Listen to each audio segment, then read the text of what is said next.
Welcome back, everybody, and Happy Yes, New Year. Happy New Dr. Year. Perrella, Happy New Year to you. Thank you, Dr. A, and Happy New Year to you as well. And We want health and happiness for all these wonderful people, and for you, of continued course. healing, both of us. Yeah, absolutely.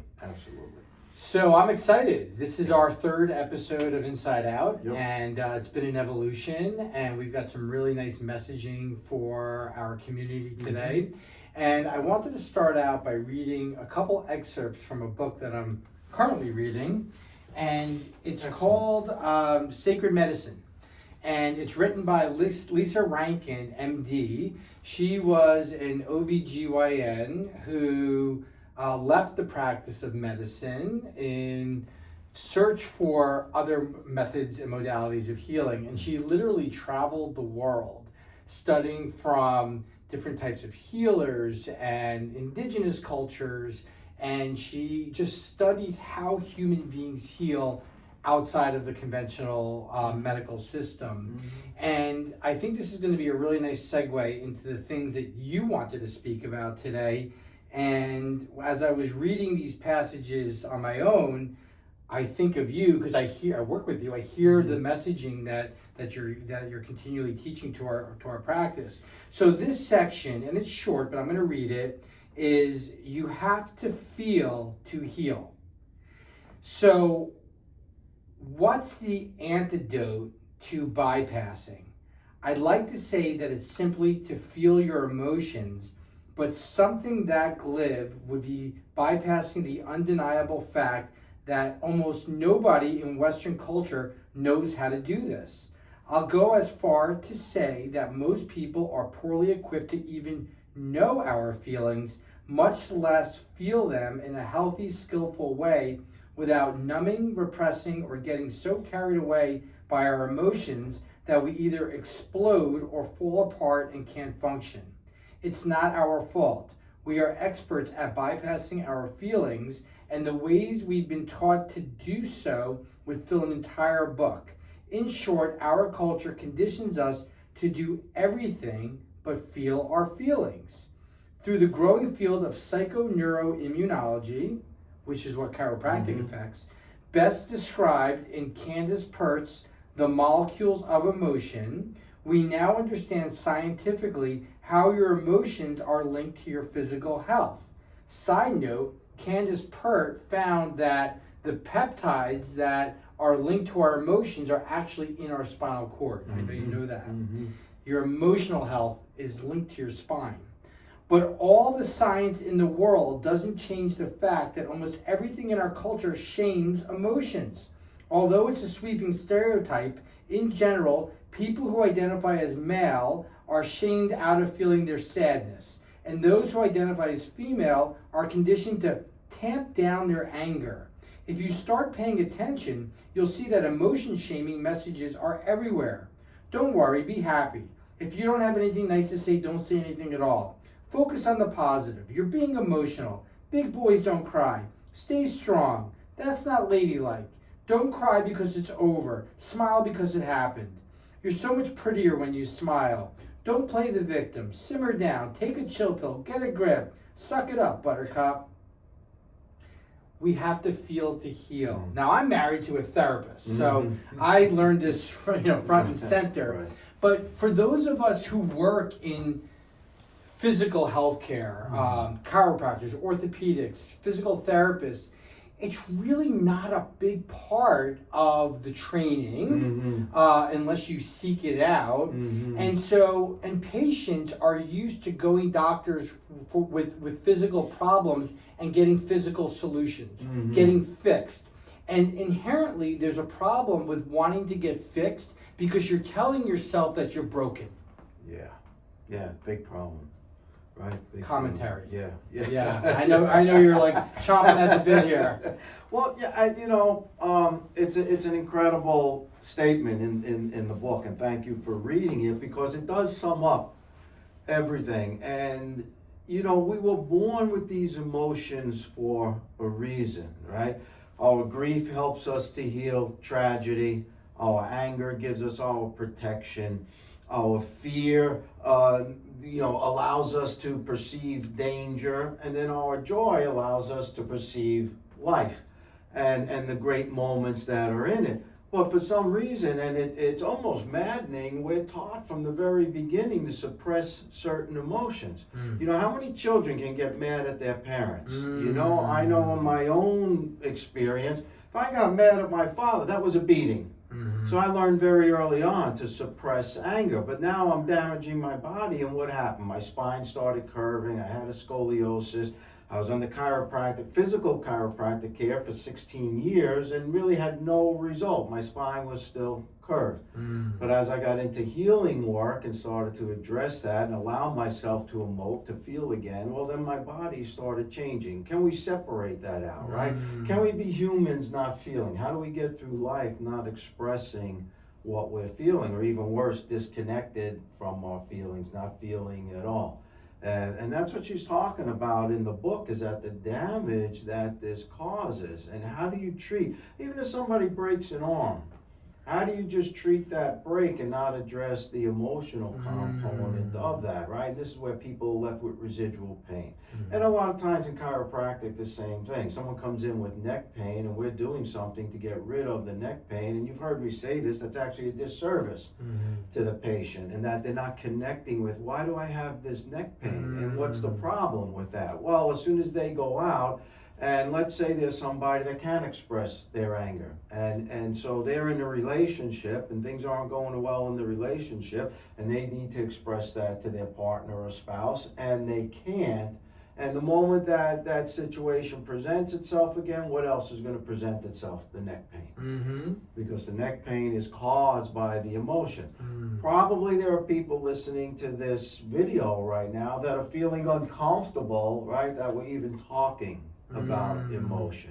How many doctors are uncomfortable talking about emotion, and yet it's the primary interface of what makes us human.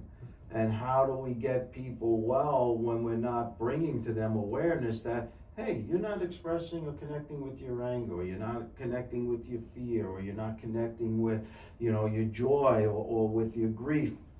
And so it's going to stay in the body. It doesn't go anywhere. We say in the healing work that emotion is energy in motion. Well, that energy gets stuck in the body. And if someone's like this and they're saying, I have neck pain, get rid of my neck pain, and really they're like this because they're loaded with fear, how do you get rid of that neck pain? You can't. You have to release the fear, and then the body responds and releases. And that really says it all. And it's just sad that in society, in our major healthcare systems, that we really are shaming sometimes as doctors. The patient's getting shamed about these emotions, or the doctor is uncomfortable expressing to the patient, hey, you know, is there something in your life where you have unexpressed fear or anger, or there was something that happened where you couldn't get the grief out, or is there something, you have trouble connecting with your joy or expressing your joy? You know, how much of that is in depression with people, where they just can't connect with their joy anymore, and they've lost that ability to do so. So I think, you know, one of the things I really enjoy with us here is that you have graciously given me the permission to speak with people about emotion, and we're doing these talks, and to let people know that, you know, 20% of what you're feeling really at the most is physical in nature. The other 80% is really an unexpressed, unconnected, something in the mind. And as children, we are, so many families, so many of us are forced to disconnect from our emotions, whether it's cultural, whether it's religious, whether societal, where you're not allowed. I know I grew up Catholic, and you just were not allowed to have any anger.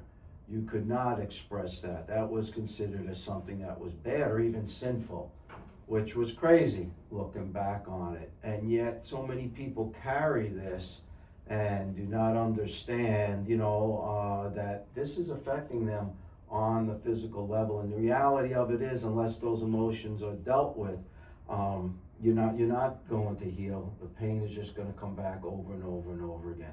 You know, I give the analogy, it's like being a fireman. You show up at the fire and pour water on the alarm. Right. Right? Right. So, it really hits with it. I think there's a disconnect where, if someone comes in, they go, oh, my back hurts, or my neck hurts, or I had a hot headache. Right away they go, I slept wrong. Right. Or I lifted something wrong. Like it's just the way people go. No one ever says it's because I'm stressed, or it's because I got angry at my brother, or it's because my husband's driving me crazy and I'm frustrated. Like no one's making that connection. But we know it is scientific fact that emotions can express themselves physically. I mean, what's an ulcer? Right. It's a physical manifestation of a mental stress. Right. And so there's an animated movie, a Pixar movie, and coincidentally, it's called Inside Out. And the characters in this movie, and if you haven't watched it, go watch it. There's 2 of them now, actually. And it's great to watch with your kids and your grandkids because it's going to teach them about their emotions. But the characters inside this little girl's head are anger, fear, anxiety, joy. And in the beginning of the movie, like, joy is trying to take over. But she's got to move through anger, fear, anxiety, and then joy can express itself. Yeah, absolutely. And so, this whole idea of just this positivity movement. I mean, no one's more positive than we are. We're all about positivity, but we're also not about denial. Yeah, I think that's a great point. Is that how many times, people jump over, I'll just be happy, or I'll just be joy, and really it's a denial of anger. It's a beach ball. You're pushing a beach ball down, and an eventually analogy. you're going to take your eye off of it and pop. The thing's going to pop. And it could pop emotionally where you just lose your stuff, or it could pop as a symptom. Or even worse, it could pop as a disease. Right, and we're seeing this today in society, right? They're seeing a link between the personality type who is a pleaser, always pleasing and putting other people's needs first, not a lot of boundaries. So then people end up like basically entering that person's space. They're like a doormat. And cancers, certain type of cancers. Absolutely. And on the flip side, the person who's more of like a narcissist type of personality, angry, moving into other people's spaces, they're seeing a link to heart disease. Yes. In those personalities. Yes. Fascinating. Yeah. I think every single, you have to, my own, and continuing my own personal healing and working with people over these 39 years, I know in school they said 80% of the subluxated state was going to be emotional in nature. I would say after, this amount of time, it's more like 98, 99%. I don't think, my professional and personal opinion is that I don't think there is ever a separation between emotional pain and physical illness. I think that in every single instance, just to feel pain is emotion. Yeah. Right? Pain is emotion. Pain is emotion, right? So how do we, and so the system is to do what? Numb it, right? The major system is to numb it. You look at TV, 8 commercials in an hour tell you, if you have a headache, take this. If you have indigestion, every take commercial. That. You can't, right? So what's the subliminal message? The inference is you shouldn't be feeling.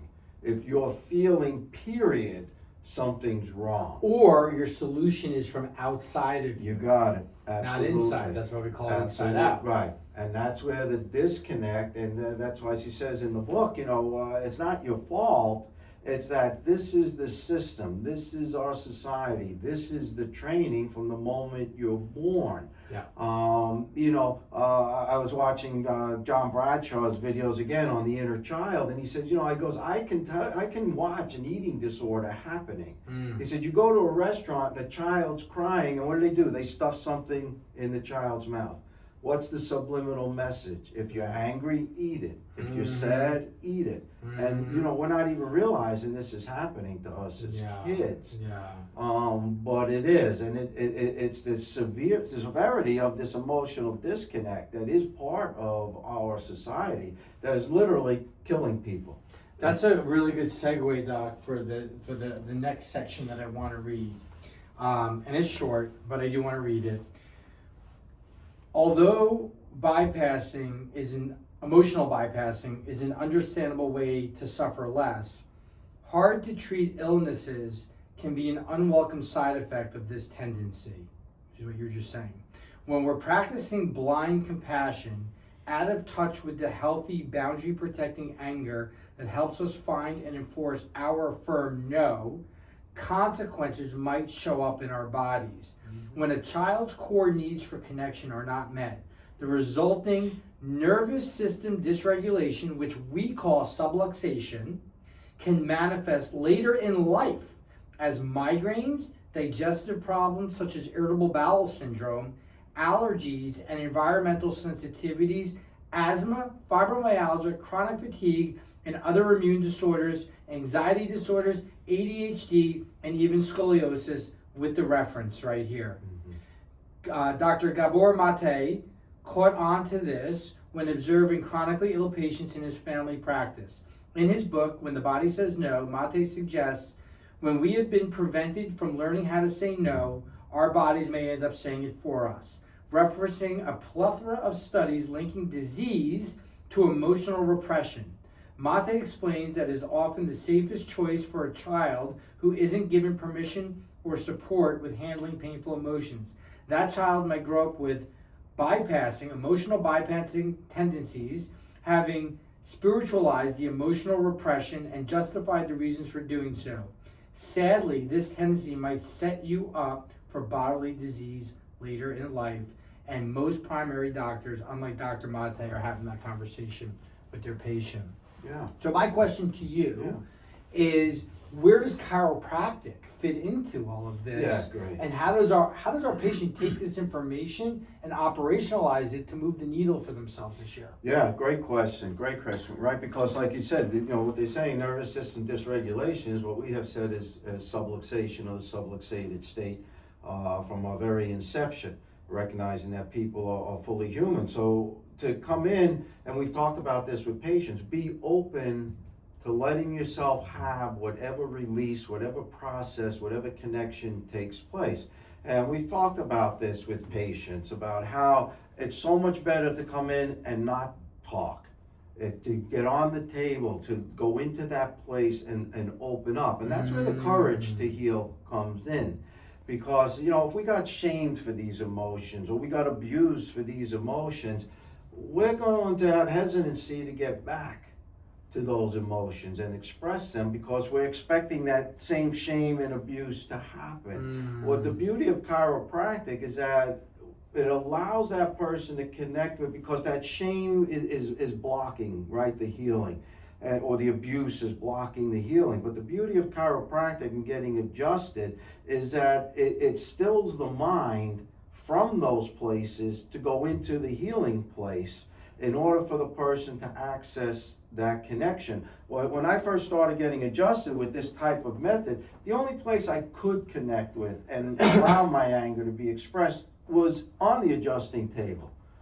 And when I went back out into the world, I still was stuck until I got clear enough to be able to express that. And we've talked about this. I had food allergies and depression and anxiety and a curved spine, and I was suicidal and not sleeping and indigestion and all these problems. And because of this type of adjusting, I'm helping people heal today. And I've said it over and over again, chiropractic saved my life. But it was making that switch to lie down on the table and be silent. Yeah. The only way to access, and the beauty of chiropractic is that they can bypass the noise of the mind to allow a person to just access that innate state that brings us to healing. I want to speak to that point of silence during the adjustment. So we have great relationships with our patients. Yes. Great relationships. And for so many patients, we could sit in a room and make small talk forever. Right. And we love that we have that connection. But when we get down to the sacred act of the adjustment, and it is a sacred act. I mean, we literally have our hands on people's brain stems where their life force is running through. It's time to be quiet. Right. And the question is why, where is that need to talk during the adjustment? Is it so that you don't feel? Is it so that you don't have to sense? Is it, are you uncomfortable in silence? We don't need small talk while we adjust. In fact, I prefer not to have it. Right. Just the same way if a dentist was working in my mouth doing a root canal, God forbid, I don't want him talking to me. I want him focusing on the skill that he needs to do. And we're going quiet because we're feeling subtleties. I mean, I can't even explain to you what we're feeling on the base of our hand. And if you can go silent and just allow the process, and then whatever bubbles up during that silence is the subluxation clearing. We've had patients cry on the table. We've had patients go into hysterical laughing fits. And you know what they go? They go, I'm so sorry, I'm so sorry, I'm so sorry. I did that the first time it happened to me on the table. Yeah. And I apologized to the chiropractor. He was like, Joe, why are you apologizing? This is what's supposed to happen. And that was so foreign to me because in my family, if an emotion came out, it was like, get it, you know? Yeah. Sweep it under the, Yeah. You just sat, and when I look back and I say, oh my God, there was a time in my life where I was so numb inside that even with therapy, I couldn't get to that place. And it was the therapy with the chiropractic. It's when I was on the table, and I can remember, to your point, going in and wanting to talk to the chiropractor, and what that was hiding was my fear. I was always terrified of being around people, from getting beaten as a kid, right? So it was like, oh my God, and that used to keep, I'd be like, just talking fast and just, okay, if I could keep this person away, they can't harm me. That was the real Using thought. your words as a stiff arm. You got it. Yeah. You got it. Yeah, And so, allowing then where I'd be on the table and just crying and not even know why I was crying, or not even know why I was screaming, or not even know why I was shaking with fear. Into our own lives. And why do we hesitate to do that? These old belief systems that say, well, I won't be accepted in my family, or I won't be accepted in this group, or accepted in this religion, or accepted in this culture if I'm having these emotions. You think about the insanity of that. Nature, God, whatever you believe, where we come from, why would we have these emotions if we weren't supposed to? Because they each do serve a purpose for us. And we need to have them in the connection to them fully and expressing them in a healthy way. I think back of my dad. He was a very angry person, never had the ability to express it just well, right? If now we had snow this morning, if my brother and I didn't shovel the driveway right, he came home, we got a beating for it. Whereas if he just said, hey, you guys didn't do a good job, can you get out there and, clean this and clean, yeah, all right, no problem, Right. It's all good. But you're literally being trained, you don't know, because the only dynamic you have is the one you're growing up in. The only culture you have is the one you're growing up in. The only religion you have is the one you're growing up in. And so, until you break out and realize, oh my gosh, these things were really damaging to me. And it's not about blaming people, it's about understanding that these were damaged people themselves. And they're raising you, and you're just taking on that damage and not realizing. And again, that's subluxation. That again is the beauty of chiropractic, that you can go back through that past and unwind all that and clear that expression we use with people every day, clearing it out, clearing it out, clearing it out. I think of this one patient we had with migraines, and she was in her 40s and had been everywhere. And then one day on the table, she realized, she went, oh my God, I never grieved my sister's death. My sister died, I was 19 years old. I never would have thought that's what these migraines were about. It was stuck grief. It doesn't matter what the symptom is, because we could call migraines anything. They're still feeling the same. What's the underlying cause? What is really there? It's blocked emotion, and fear, yes. anger, grief, and shame. Shame is huge. Shame. There's a great book out by John Bradshaw, again, Healing the Shame That Binds You. Or Brene Brown is another explanation. And it literally binds those emotions. And if I'm walking around like this, how do I get rid of neck pain, headaches, back pain, indigestion, inability to sleep? We feel it in your bodies on the table. Yes. Like you think you're Yes. laying down and relaxed, and we see your shoulders like this. But when we put our hands on you, we're looking and feeling for your breath. And if I don't see, like if you're laying on your stomach or on your side of the table, and I don't see the back going up and down, I know this person is stuck. They don't realize it, but they're stuck. I had a patient this morning. She's like, Dr. Arbeitman, I'm really concerned about my mom. She fell and hurt her shoulder, but she didn't tell anybody in the family for weeks. I was like, well, that's the actual problem. Why didn't she say? Well, she had shame that she fell. And she's in a patriarchal relationship, and she was afraid to bring it up. I said, she doesn't need an orthopedic. She needs a therapist, and get the shoulder taken care of in the meanwhile, because the shoulder is just a symptom of this very dysfunctional situation. So we have to examine these things. Oh yeah, when I first started getting adjusted with this type of work, I had a standing appointment with the therapist afterwards. I would get adjusted and then go right to the therapist, talk about what came up and what was happening, and it's very important. It's called integration. It's an integration, yeah. So you can integrate what you're realizing into your life, yes. Right, yeah, exactly, exactly. Because, and that really is the healing, right? Because these parts of our brain literally split off. It's how we survive. It walls off an experience. It walls off a trauma. It walls off a tragedy. But the problem is that now that part of the brain is operating unintegrated from the rest of the brain. So it's not being modulated. And when the adjustment opens that up, now the brain is able to process it and integrate it, and the person's able to heal from it. Because if we're not feeling, we're not healing. And like we say in healing work, it's never about feeling better. It's never about feeling better. It's about feeling more. Sure. The more we feel, the more alive we get. The more. Think about it. There's a lot of things you can do to make yourself feel better temporarily. You can sit in a hot tub. You can go to the pain doctor and get pain pills, shots. You can go to the liquor store. Not that I'm recommending any of those things to any of you, but that's not going to fix the problem. No. So of course we want all of our patients to feel good. We love when you come. We love the other side of healing. When you actually come in and say, you know what? Like, we have so many patients here, thank God, plus 10, 15, 20 years. We don't even talk about the initial symptom that brought you into chiropractic care because it's so far gone.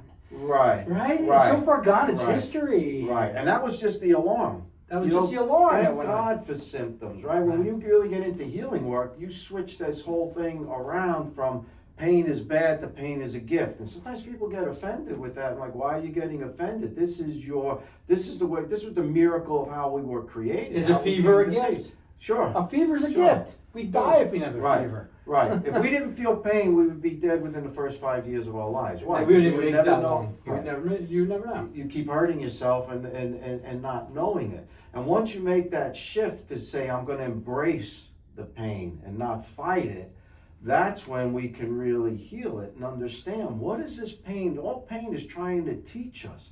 It's trying to move us. We're stuck in a place. Our pain and suffering is one of the stages of healing, a beneficial suffering where we realize that our suffering is serving a purpose to move us past it and into our healing, that we don't want to stay stuck in this place where we are of pain, of symptoms, of disease, of conditions, because it's our body crying out, our soul really crying out to say, I need change. I need healing. There's unfinished business here. Unfortunately, with our society, we only have one word: shame. But really, there's a healthy shame, which is you did something wrong. Mm-hmm. That's a healthy shame. Unhealthy shame, or toxic shame, the shame that binds us, is the feeling that there's something wrong with me. Mm-hmm. And those are two different things. The feeling of, there's something wrong with me because now you're defective. And this carries over into, a lot of us have shame just about our conditions, our pain. I'm not perfect, but I had to grow up being perfect. I had to be perfect in the way that I was.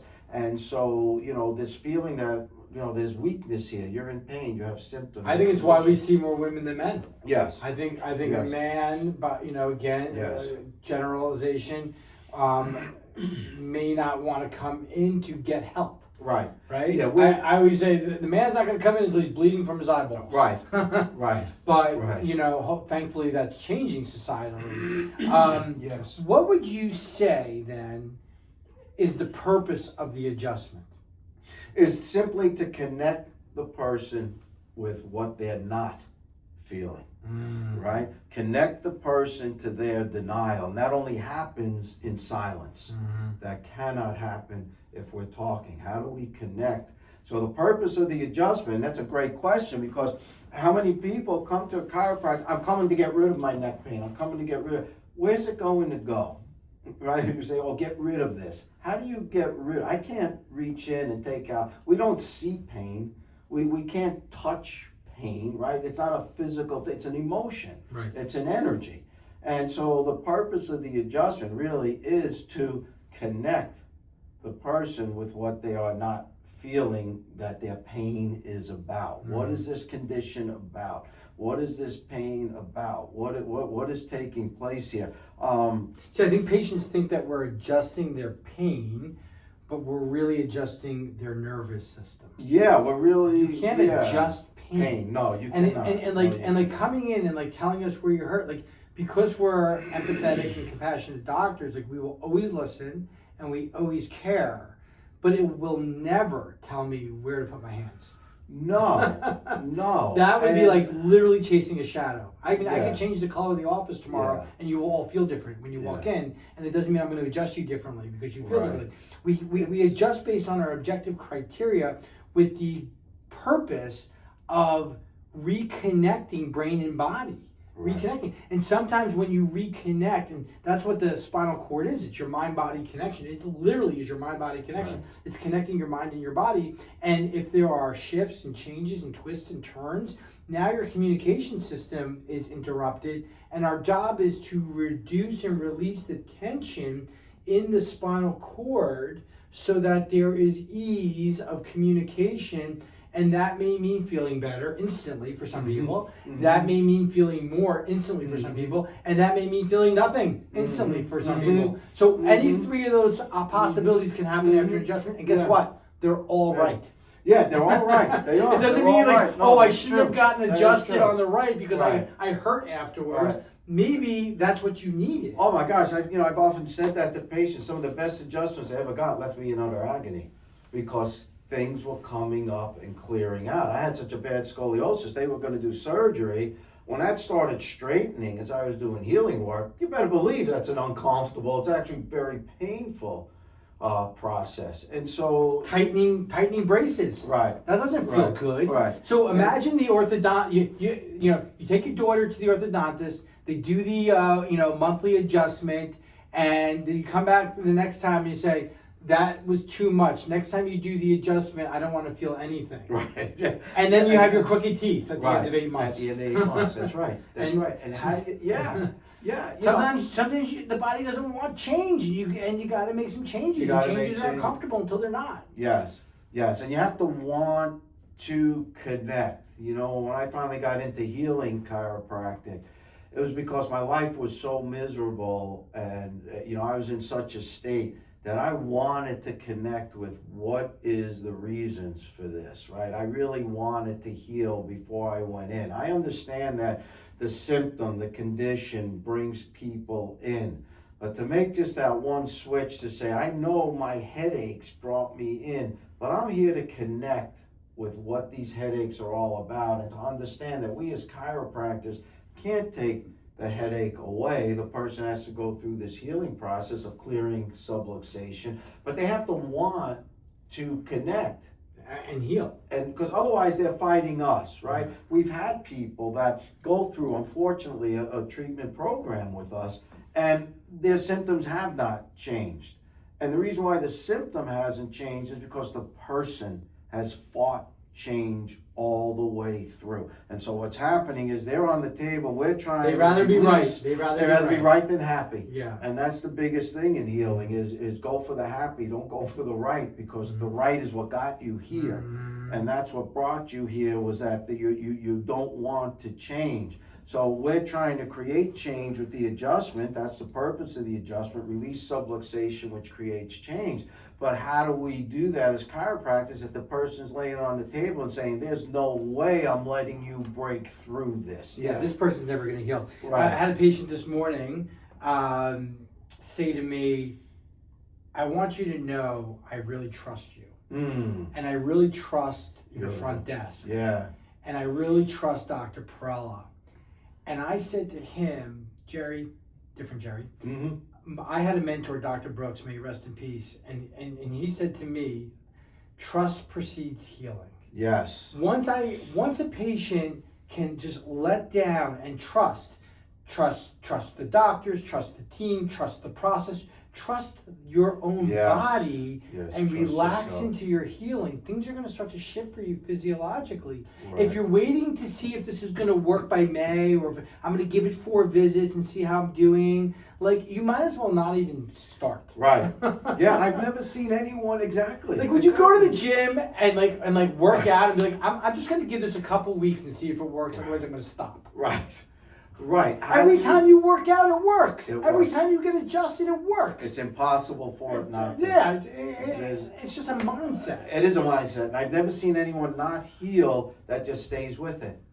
Just stay with it. The only people that fail are the ones that quit. The ones that quit. The only ones that fail at the gym. The gym didn't work. Come on. Yeah, the weights didn't work. Yeah. Not really. Yeah. You know, look in the mirror, not the window. Look in the mirror. Yeah, your mind didn't work the way it was supposed to. You didn't to let be successful. Go. You come in and, you know, how many people, I've been coming here for 3 weeks, I still had neck pain. We never told you that in 3 weeks. What we're telling you I actually get nervous, and I say this when I met every one of you, I get nervous at the point that you feel relief.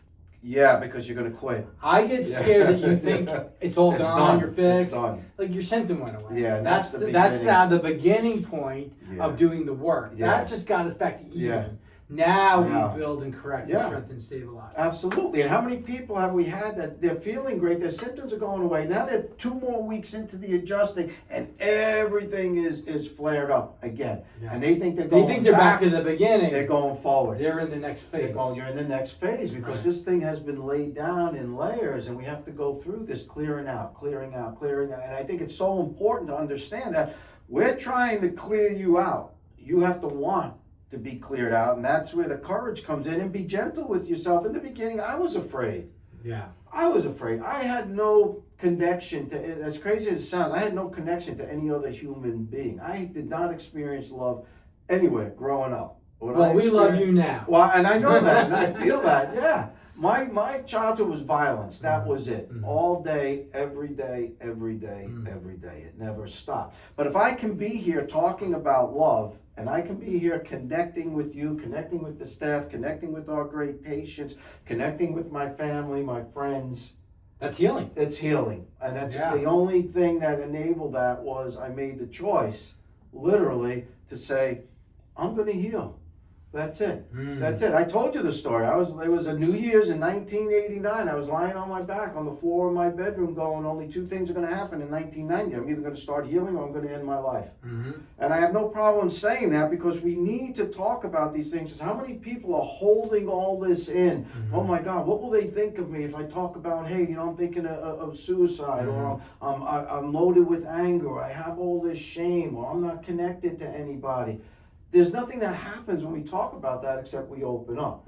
The beauty of chiropractic is that it gets us to open up. It allows us to open up. The adjustment is all about opening. How many times are on the table, the patient, you see that breath and you say, oh my gosh, they're opening. The whole room changes.